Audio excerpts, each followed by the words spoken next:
Hello, my name is Jack Rogers. I'll be talking about emotions and the risks and benefits of emotions. This is for Gina Warren's Interpersonal Communication 102 here at Feather River College. So the table of contents I will be talking about today will be first off the introduction of what an emotion is, the causes of emotions, the physical effects, and then the two different types, which is facilitative and debilitative emotions, including their examples, connecting links between facilitative and debilitative emotions, and how can emotions affect us in ways of the outside world. So the first thing is what are emotions? So basically, emotions are a short psychological state that are triggered by internal and external sources or events that have the ability for us to create thoughts and feelings throughout these so-called emotions. There are 27 proven emotions that can occur in the human body that can range from weak and subtle to something that's more strong and evident. And then the Push Kicks wheel is a very good table of contents, which is actually the one that's right down here below. That show how emotions work and how they are ranked from weak and subtle, which is the outside circles, which is like serenity, acceptance, to something that's more strong and comparable to something like ecstasy or rage, which are very strong emotions compared to the outer circle. Some physical effects to emotions is that emotions have very powerful impact on our body, triggering a range of physical effects, both short term and long term. And these effects can influence anything from our heart rate to our immune function. And a list of these emotions include fear, which doesn't do good with having your fight or flight reactions come. You start sweating, you have a high heart rate, you have an anxiety, which I'm actually going to play a little clip from a movie about this, where you get shallow breathing, headaches, and have trouble thinking. And then you got anger, which creates muscle tension, face turns red, and your temperature changes drastically, especially in the upper body. And then love is another example with physical warmth, release of oxytocin, and butterflies can cause by adrenaline. And then long term physical effects can also occur from chronic emotions like anger and anxiety. So, yeah, this is a little clip for you. So the clip that I'm about to show you is at the end of the movie of Inside Out 2, which is basically an anxiety attack, where we see Riley have an anxiety attack while playing hockey because she wants to be good enough. So, yeah.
Sorry about that.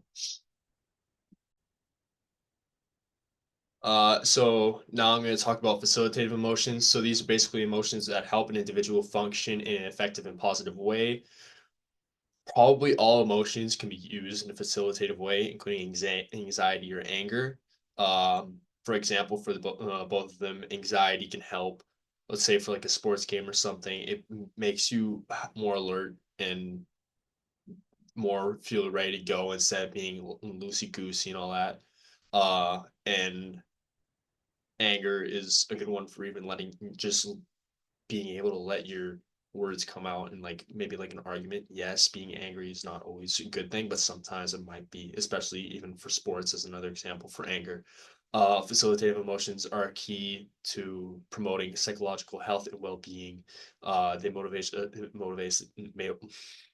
motivate us to take action, encourage growth, and enhance social interactions. When we experience these emotions, they help us cope with challenges more effectively, leading to improved performance and a greater sense of fulfillment. Uh,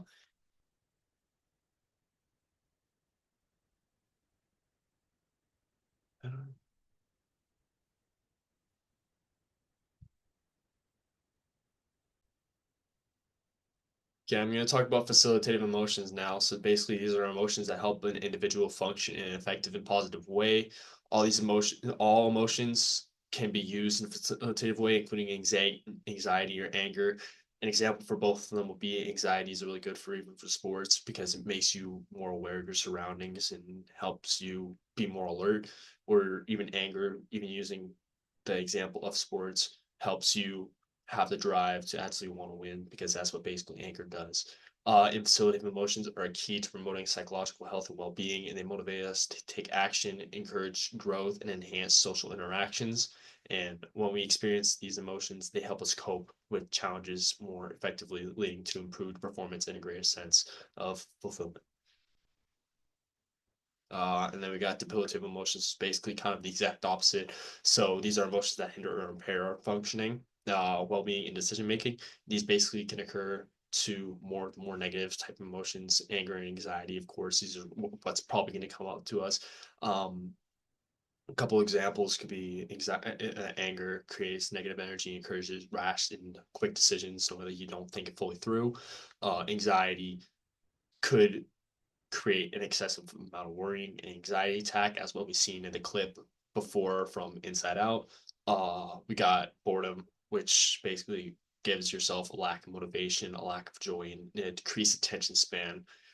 Even for a physical example, in the outside world, you're just sitting on your bed and you're just scrolling through social media. That's basically a debilitative way of boredom. And then you got something like envy, which is resentment towards others. It creates jealousy, competitiveness. We always love competitiveness, but it's not a good thing in this case because you want to be better than the other another person, and that's not very good. And then you got shame, which basically creates yourself of feeling of failure, withdrawals, and unworthiness. So yeah. And then connecting links between facilitative and debilitative emotions as different as opposite as facilitative and debilitative emotions are. There are a lot of ways that these two ways can express themselves and connect with one another. Facilitative emotions that more happen more frequently with that, like joy, excitement, and hope, can turn into debilitative emotions such as anxiety and frustration if they experience too intensely for too long. For example, excitement is about an upcoming event can transition to anxiety if the anticipation becomes overwhelming. Similarly, hope can turn disappointment or regret if the desired outcome is not achieved, and leading to feelings of unhappiness, helplessness, and sadness. Um, so yeah, and then the ability to regulate emotions plays a crucial role in determining whether a given emotional experience becomes facilitative or debilitative. An example for that is anger can be facilitative if managed very well, and it can be used as a catalyst for change to address injustice. However, uncontrolled anger can quickly become debilitative very, very easily, leading to impulsive actions and strained relationships. And that's not something that's very good, especially for communication. And perception of situation plays a huge role. Um, Whether a certain emotion becomes facilitative or debilitative. For example, feeling frustrated when facing an obstacle might prompt you to work harder to overcome it, or it could cause you to just give up. And that's the debilitative half of it. Whereas having the prompt to work hard to overcome your obstacle could be facilitative. So, yeah. And then how can these emotions connect us in a way of outside world? So basically, emotions profoundly affect not just our inner experiences, but how we interact with the world around us. Um, for instance, anger can be facilitated if we managed it well. It can be used as a catalyst for change to address injustice. So, yeah. Um, they help shape our behavior, influence our decisions, and impact the relationship, work, and social interactions. Perception basically plays a huge role in between this. Uh, as feeling frustrated, for example, make you feel like facing an obstacle, which might prompt you to work hard or to overcome it. And the ability to regulate emotions plays a crucial role. um, Whether given emotional experience becomes facilitative or debilitative. And this can also help with something about sports too, where emotions play a huge, crucial role in the way of sports, influence both an individual and team performance in very profound ways. Athletes experience a wide range of emotions, especially on the field, court, whatever you're doing, whatever you're sport is. And from excitement and joy to frustration and anxiety, and these emotional states can either enhance or hinder your abilities wherever your endeavor is. And the impact of emotions in sport is not limited just to yourself, but it extends to everything else with the people around you, especially teammates and opponents. So, yeah. And then in conclusion to all this, facilitative and debilitative emotions are two very powerful forces that significantly influence your thoughts, behaviors, relationships, and overall well being. Facilitative emotions such as joy, hope, and confidence have a potential to drive us towards positive actions, enhance our problem solving abilities, foster stronger connections, and improve our physical health. These emotions can create momentum for growth, achievement, and resilience, and helping us navigate changes with optimism and clarity. On the other end, you got debilitative emotions such as fear, anger, sadness, and frustration, which usually come up to your mind when you think about debilitative emotions, even though they can help with facilitative too. They can hinder our progress, impair decision making, and damage relationships if not managed effectively. Uh, yeah, that's basically my presentation. I would really like to thank you for listening to my presentation. So, yeah.